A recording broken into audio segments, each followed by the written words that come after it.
One of the very vital lessons I learned from my parents' marriage is that space, breaks, and just giving each other a moment to breathe is very, very important.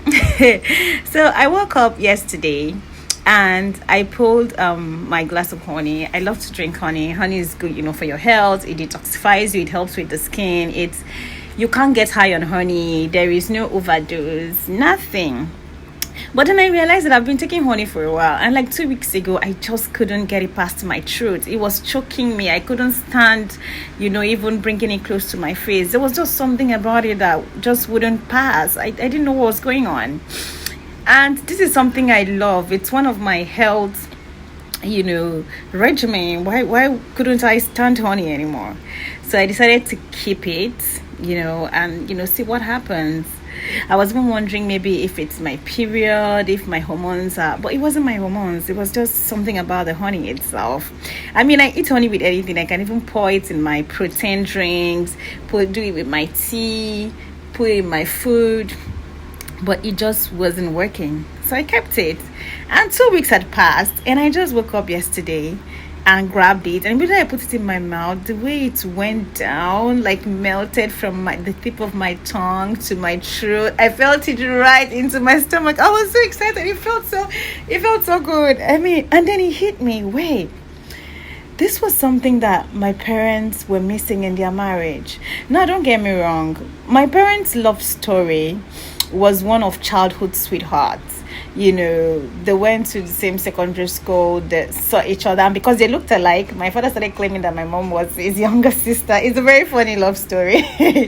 And then she would always go and hide to him, senior, whenever she was getting pregnant. I'll report to my other brother, and my dad was said to be strong, and people avoided him and everything. So that was how they got together, got married, started having their kids as kids too. I think my dad was like 23 and my mom was like 17. They were quite young, and they basically did life together, education, career, everything that they both own now. They built it all ground up together.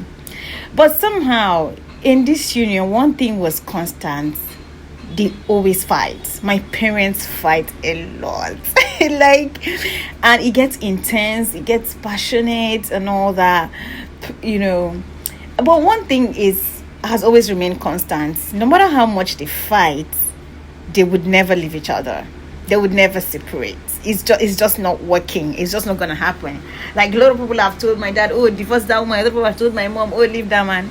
They will use you and settle. That was like my first example of no put mouth for man and woman matter. Now you then go use settle. It was really funny.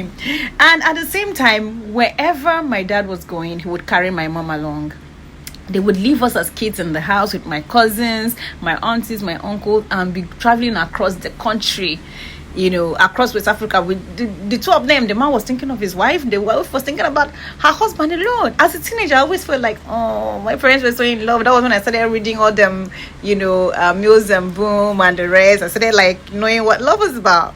But then as I grew older into adulthood, and I started thinking, no way, this wasn't entirely healthy. The fact that they were always in each other's faces, each other's necks, this was the reason why they noticed everything about each other. This is the reason why they fought about the silliest things.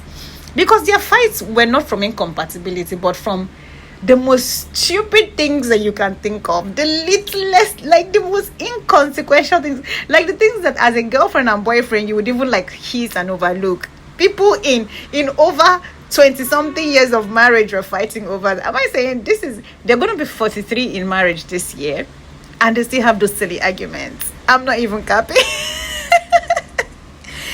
And then you're wondering, like, can you people give us a break? So it was because they never got used to giving each other some space, to let their love breathe in each other's absence, to crave it. It never just happened. But somehow they've navigated it. They're going to be 43 this year, and I'm happy for them. But it's one thing I feel like it's lacking, and it's very important for any healthy relationship to thrive. Sometimes you need that break. You need that space. You need to It may be even travel, take a trip, go away for a minute, for a while. That doesn't mean you don't love them anymore. And this is something that the way it translated to me as their child is, I just realized that I've never had any relationship that the man and I were in the same area code. I just realized that it has never happened. Since my frontal lobe developed, I have never dated a man that I was in the same state with. And it gets worse now, not even the same country. Like, he has to be across the ocean. And I'm wondering, is this what I saw in my parents' marriage translate? Is this what this trauma translated for? Is this how my brain interpreted this trauma for me? I now have this need to just have space to detach. Not necessarily detach, but it doesn't mean I don't love you, but I feel like it's very important to just give each other that space, that break. Yeah, be across the Atlantic, I'll be here. I still love you. I still want to always talk to you. I still want to chat. But let's not always be in each other's spaces. But on the other hand, I'm also a clingy person. I always want to be, with my man and all that when at that time. But then the next minute, I don't know. Dear future husband, I hope we're able to walk through this and deal with it. But let's not negate the fact that space is very important for any healthy relationship or marriage to thrive. And yep, I had to do a voiceover because when I was recording this video, people just kept interrupting it. Calls just kept coming in and interrupting the sound.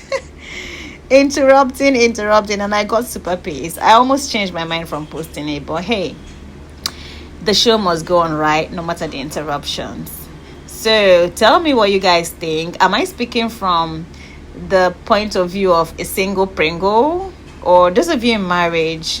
Is this really a thing? Do you actually think that the space and breaks is something that's really needed in a relationship, or I should wait till I get in and find out? You guys should let me know in the comments. And yes, I can't get over my honey this morning. I can't. I'm probably going to be the only thing I'll be eating for the rest of the day. Yeah, I can get that obsessive. Okay guys, bye. Mwah.